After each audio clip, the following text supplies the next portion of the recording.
Bon, 3 niches, 3 domaines, 3 business qui rapportent le plus selon moi, en tout cas que je ferais si je partais de zéro maintenant.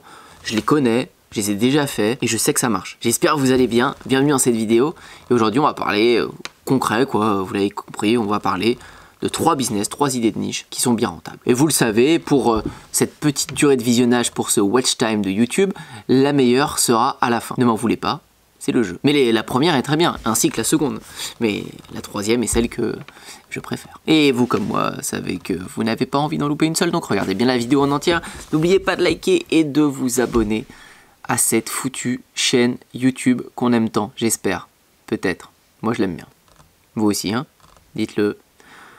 On va peut-être démarrer, non? Hein? Allez Antoine, démarre. J'ai noté, c'est la première fois hein, que je note quelques petites idées, des petits trucs sur un carnet. Je vous dis à chaque fois, je prépare rien pour les vidéos, et c'est vrai. Cette fois-ci, j'ai écrit 2-3 trucs. Je me suis dit, zappe pas ça, tiens. Donc on est parti, j'avais dit de dire que la dernière était la best. Bah je vous l'ai déjà dit. Donc 1, le dropshipping avec les produits saisonniers. Ouais.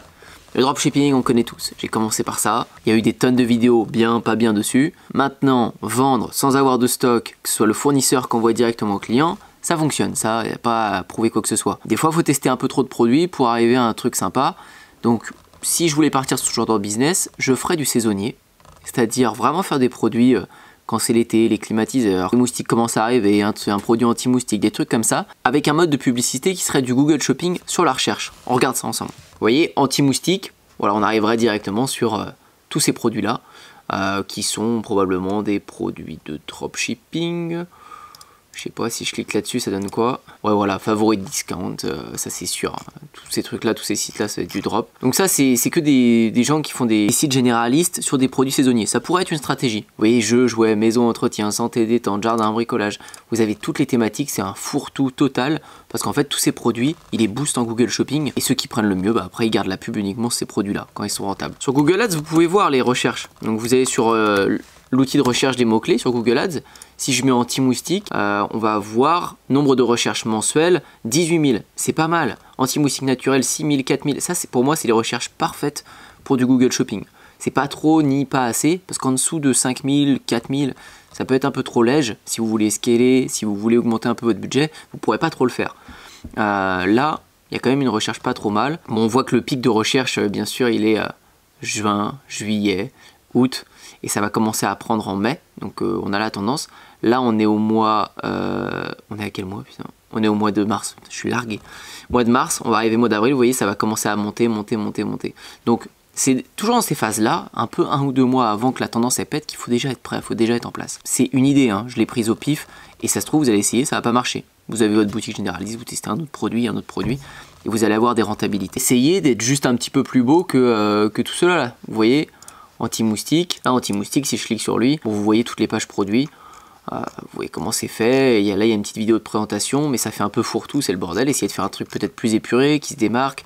Montrez-moi un beau packaging, quelque chose, histoire que le Google Shopping il soit valable pour vous, parce que ça se joue quoi? Sur la photo, ici, sur le prix, et une fois sur le site, une fois que les gens ont cliqué. C'est tout. Il y a 3 paramètres. Donc, essayez sur ces 3 paramètres d'être le plus concurrentiel possible, tout en vous faisant une marge, bien sûr. Donc, voilà pour cette première niche. L'inconvénient de cette niche, de ce mode de fonctionnement, c'est l'argent. Pour moi, ça demande de l'argent parce qu'il va falloir faire de la pub en Google Shopping et peut-être que ça va vous coûter 50 €, 100 €, 500, 400. On ne sait pas combien ça va vous coûter avant que vous trouviez un produit rentable, quoi. Avant qu'il y en ait un qui vous rapporte un peu de sous. Mais pour mettre en place cette offre, ça va pas coûter très cher. C'est un abonnement Shopify à 29 $, c'est un nom de domaine à 10 € et 2-3 applis si vous voulez, mais c'est rien, un billet de 50 €, vous avez votre site, il n'y a pas de problème. Mais la publicité, après, elle est pas prévisible. Donc ça, j'aime pas trop. Ça m'embête de vous lancer sur une stratégie, mais que vous puissiez pas vous dire s'il vous faut 100, s'il vous faut 500, s'il vous faut 1000. Si quelqu'un vous dit qu'avec 500 € de budget, c'est sûr que vous êtes rentable, c'est un mytho. On peut pas savoir, c'est ça le problème de la pub. C'est qu'on peut pas définir de budget précis. Je peux vous dire que normalement, ça devrait le faire. Si vous testez des produits saisonniers qui sont dans la bonne recherche, vous vous démarquez, vous n'êtes pas trop bête, ça devrait le faire. Mais, encore une fois, ça repose un poil sur de la chance et c'est chiant. C'est pas le mieux, je trouve. Donc deuxième idée, celle-ci, je l'aime beaucoup. Je l'ai pas beaucoup faite, c'est celle que j'ai faite le moins. Mais si j'avais pas de business, si j'avais pas la troisième, bah je ferais ça, je pense. En tout cas, j'essaierai. Regardez-moi ça. Si je tape salon de coiffure sur Google, Vous allez comprendre tout de suite la niche. Salon de coiffure, j'aurais pu taper n'importe quoi d'autre. Je clique sur un site par exemple, allez, celui-ci, l'atelier de Vanessa, RDV en ligne, etc. Bon, ok. Franchement, on peut mieux faire, mais voilà. Là, un autre, site un peu plus sympa, je trouve celui-ci. Il y a un bon thème sur la couleur, etc. Qu'est-ce qu'on va faire à votre avis? L'idée dans ce business, ça va être de travailler gratuitement parce que vous n'avez pas d'audience, vous n'avez pas de clients. Vous démarrez, vous êtes comme ça, vous avez juste une petite compétence, vous savez faire un site internet. Franchement, comme tout le monde, si vous ne savez pas faire un site internet, vous allez apprendre en une semaine, vous prenez genre une petite formation avec votre compte CPF ou vous payez avec votre carte, peu importe. Vous apprenez juste à faire un site basique sur Shopify, sur ce que vous voulez. Et vous allez prendre un petit peu de temps, quelques heures, quelques jours maximum, pour me refaire son site à elle. Créer à Nat, la même chose, en mieux. Et il y a une croyance que beaucoup de personnes ont, c'est de penser que les gens qui ont un site pourri, c'est qu'il faut démarcher les gens qui ont un site pourri. Alors que pas du tout. Dans les 3 quarts du temps, les gens qui ont un site nul, alors je ne parle même pas de ce site-là, d'un site vraiment à l'ancienne, qui est éclaté, ils s'en fichent de leur site justement. C'est parce qu'ils ont un site pourri qui s'en fichent. Alors il y en a quelques-uns qui aimeraient bien l'améliorer, mais les 3 quarts ils s'en fichent, donc ils vont pas être intéressés à avoir un nouveau site. Ceux qui ont un beau site ou un site moyen, comme celle qu'on a vue juste avant aussi, c'est les meilleurs. Mais ouais, nous ce qu'on veut c'est quelqu'un qui est soucieux de son site, quelqu'un qui l'a déjà amélioré et qui aimerait encore en avoir un meilleur. Donc vous me refaites son site et vous lui envoyez le lien par mail avec un petit message vocal. C'est toujours mieux de correspondre avec des vocaux ou de l'appeler directement, ce serait parfait. Vous l'appelez et vous dites à cette personne que vous avez refait son site, vous avez pris cette initiative-là, vous refaites des sites pour quelques personnes et c'est votre mode de fonctionnement pour votre entreprise, il faut être franc. Et vous lui dites voilà, je vous mets le lien de votre site. Il est visible que par moi et par vous maintenant, vu que je vous l'envoie, il n'est pas public. Il ne faut pas que la personne se sente un peu oppressée et ait l'impression que vous ayez été trop intrusif. Je veux dire, ce site, j'en ferai rien, je vais le détruire si vous ne le voulez pas.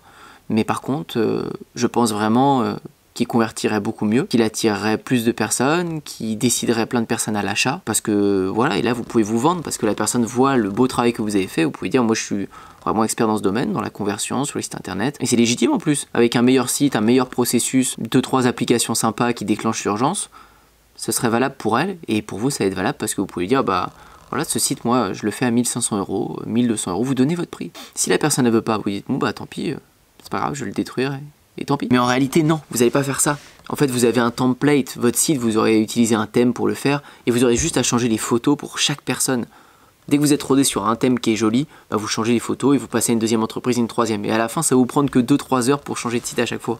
Mais passer 2-3 heures sur chaque entreprise, que ce soit un salon de coiffure, une auto-école, une charcuterie, une boutique de bijoux, ce que vous voulez, et bien même si vous passez une semaine à faire que ça toute la journée, vous faites des dizaines de sites, bah si vous en avez un ou deux, vous avez peut-être gagné 3000 € déjà, dans la semaine. Alors oui, vous avez bossé 35 heures peut-être à faire ça, peut-être 40 heures, mais au début, vous avez 2 clients comme ça. Et au fur et à mesure, vous allez cerner de mieux en mieux les sites et les entreprises qui vont vous acheter vos prestations. Et il y a des semaines où vous allez vous retrouver à vendre 5, 10, 15 sites comme ça. Et je sais pas si vous mesurez, mais c'est une vraie bonne technique celle-ci. Pour moi, toutes les techniques où vous devez passer du temps, mais pas dépenser d'argent, et que ça peut vous rapporter, c'est une bonne technique. Parce que vous pouvez faire autrement, Vous pouvez dépenser de l'argent sur cette méthode en payant des gens sur Fiverr. Sur Fiverr ou 5euros.com, vous payez un freelanceur pour refaire le site de l'entreprise, que ce soit pas vous qui le fassiez. Donc il va vous prendre 80 € ou 100 € par site. Si vous êtes rodé et qu'à la fin vous savez que vous arrivez à vendre 4-5 sites, peut-être que vous pourrez le faire comme ça. Vous évitez du coup de perdre du temps à le faire vous-même. Mais au départ, faites-le vous-même dans tous les cas, parce que comme ça, il n'y a aucune dépense. Si ce n'est le logiciel Shopify, encore une fois, 29 $ par mois ou un truc comme ça. Mais c'est vraiment des coûts minimes. Ça rentre même pas pour moi dans des vrais investissements. Vous avez compris le principe? Trouver des boutiques, refaire leur site, leur envoyer, et avec le visuel devant leurs yeux, leur vendre votre prestation. Et vous pouvez imaginer vendre plein de prestations après autour, que ce soit le booster avec de la publicité, que ce soit... Après, c'est à vous de faire votre closing et votre démarchage. Mais je peux vous dire que quand la personne elle voit que vous avez travaillé sur son site avec ses propres photos, elle va savoir, elle va comprendre que vous êtes investi déjà dans sa marque, dans son projet. Et c'est très touchant de faire ça. C'était la deuxième astuce. La troisième, c'est de faire le point 1, dropshipping, vente de produits, des choses comme ça. Le point 2, faire un site propre. Mais le point 3, du coup, c'est de le faire pour soi. C'est de faire ce que je fais finalement. Avec Wasurf et avec le skate, c'est de créer ta marque. Je vais t'expliquer pourquoi au niveau des avantages et des inconvénients, c'est mieux que le point 1 et le point 2. Le point 1, dropshipping, on a juste dit ce qui était un peu embêtant, c'est que ça reposait un peu sur la dépense. Donc il faut dépenser un peu avant de gagner, on ne sait pas combien. Le point 2, on ne dépense rien. Par contre, on passe du temps. Tu dois toujours passer du temps. Le temps est quand même précieux. Ça reste quand même toujours plus intéressant selon moi que être salarié, avoir un salaire fixe et échanger ton temps. Parce que dans ce cas-là, tu maîtrises ni l'argent ni le temps, tu es toujours figé. Mais ça présente encore des inconvénients. Créer ta marque, créer ton business, tu vas pouvoir démarrer sans argent, comme j'explique souvent en publiant du contenu sur YouTube, sur les réseaux pour créer ton trafic, créer ton audience. Tu vas pouvoir créer ton site web, créer tes offres, alors via du dropshipping si tu as envie, comme ça ton fournisseur il envoie, t'as rien à faire, ou via des formations, des prestations de services si tu as des compétences quelque part. Mais donc tu prépares ton offre pour toi, tu passes du temps à faire du contenu au début, ce qui ne va pas forcément rapporter tout de suite, ça va être crescendo. Par contre, l'avantage majeur qui casse tout le reste, c'est que tu travailles une fois pour que ça paye tout le temps. Et oui, tu fais pas un site pour quelqu'un d'autre. Quand tu fais le site, la personne te paye une fois, elle te paye 1500 € ton site, au revoir. Il faut trouver un nouveau client. Là, toi, tu vas faire tes vidéos, tu vas faire ton contenu, tu vas travailler ton audience. Chaque article que tu vas publier sur ton blog, chaque vidéo que tu vas faire sur ta chaîne YouTube, chaque post que tu vas faire sur ton compte Instagram va être visible à vie et va monter et va peut-être pouvoir rebuzzer dans 6 mois, dans 3 mois. Bref, il va travailler tout le temps, tout le temps, tout le temps. Tout comme la formation que tu vas tourner une fois va être valable tout le temps. Alors, il faudra peut-être faire des mises à jour, mais les gens pourront l'acheter tous les jours sans que toi tu sois au téléphone pour leur dire il y a ça dedans, etc. Non, ils pourront acheter en automatique. Tu travailles une fois pour que ça paye tout le temps. Tout comme tes produits que tu mettras sur ta boutique. Ce que tu veux, mais créer ta marque en vendant du digital ou du physique avec un écosystème organique pour ensuite réinvestir tout ça dans la publicité te permet de démarrer un business sans dépenser et qui tourne tout seul. Ça réunit tous les avantages et ça élimine quasiment tous les inconvénients des 2 premiers points. Pas besoin d'argent et à moyen long terme, plus besoin de temps. Le temps, tu pourras l'utiliser où tu veux. Il faut beaucoup de temps au début sur les créations de marques et du temps où tu vas pas forcément voir de résultats. Mais plus tu vas avancer et tu vas tenir sur la longueur en ayant un bon rythme de travail, plus les résultats vont commencer à apparaître.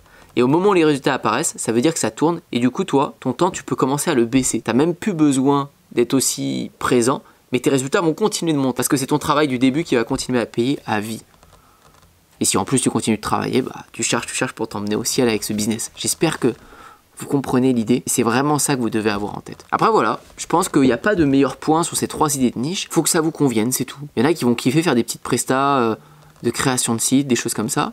Il y en a qui vont kiffer faire du drop et ils ont un peu d'argent à mettre comme ça tous les mois pour tester des produits. Ça les dérange pas. Alors foncez. Il y en a, ils vont vouloir créer un truc solide sur le long pour se dire que dans 3 mois, dans 6 mois, dans 1 an, ça y est, le truc il est solide, il tient et j'ai une vraie entreprise que je pourrais revendre plus tard, qui va me payer tout le temps, que je puisse partir en vacances sans me poser de questions, mon truc qui tourne. Et en plus, c'est un projet passionnant, quoi. Donc voilà pour les idées. C'était quand même bien concret, j'espère que ça vous a aidé. Ma question du jour pour vous, c'est est-ce qu'un de ces 3 business, vous l'avez essayé? Dropshipping, des prestations de services comme ça en mode gratuit, ça peut fonctionner, je sais pas moi, sur du design ou sur plein de choses, hein, c'est ce 2e point, pas forcément que sur des sites internet. Et le 3e, votre marque, est-ce que peut-être vous avez déjà essayé de créer votre marque? Dites-moi ça dans les commentaires et n'oubliez pas de vous abonner si vous avez kiffé. Moi je vous dis à très bientôt pour la prochaine vidéo.